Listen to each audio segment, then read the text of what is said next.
আমাদের নবী সাল্লাল্লাহু আলাইহি ওয়াসাল্লাম তার মেয়ে ফাতিমা রাদিয়াল্লাহু আনহাকে বলছেন, হে ফাতিমা, হে আমার কলিজার টুকরা মেয়ে, হে আমার কলিজার টুকরা মেয়ে, তুমি শোনো, পৃথিবীতে আমার কাছে যা চাওয়ার তুমি চেয়ে নাও, পরকালে আমি তোমার কোনো হেল্প করতে পারছি না।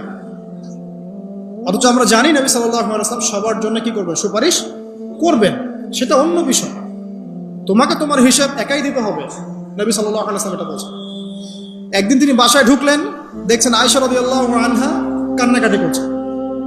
আয়েশা বলে রাখি, আয়েশা রাদিয়াল্লাহু আনহা সম্পর্কে আমাদের নবীজি বলেছেন, তাকে প্রশ্ন করা হচ্ছে, আপনি পৃথিবীতে সবচেয়ে বেশি কাকে ভালোবাসেন?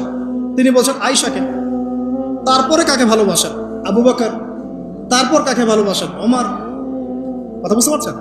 তো সেই আয়েশা রাদিয়াল্লাহু আনহা বাসায় কান্নাকাটি করছেন। তিনি বলছেন, কি জন্য কাঁদছো হে আয়েশা? আয়েশা রাদিয়াল্লাহু আনহা বলছেন, জাহান্নামের আযাবের ভয়ে আমি কাঁদছি।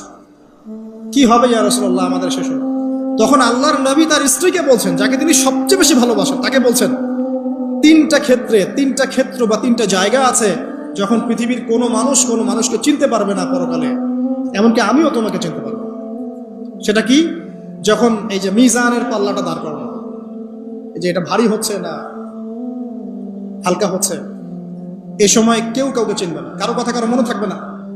দুই, যখন আমল নামা ছুড়ে দেওয়া হবে, আমল নামা এভাবে উন্মুক্ত করে ছুড়ে দেওয়া হবে, ইকরা কিতাবাক, তুমি আজকে তোমার কিতাব পড়ো, ওয়া কাফা বিনাফসিকা আল-ইয়াওমা আলাইকা হাসিবা, আজকে তুমি নিজেই তোমার নফসের হিসাব নেওয়ার জন্য যথেষ্ট। এই সময় আয়েশা আমি তোমার কথা মনে রাখতে পারবো। একটা হচ্ছে যখন মানুষ পুল সিরাত পার হবে, তখন কেউ কারো কথা মনে রাখবে না।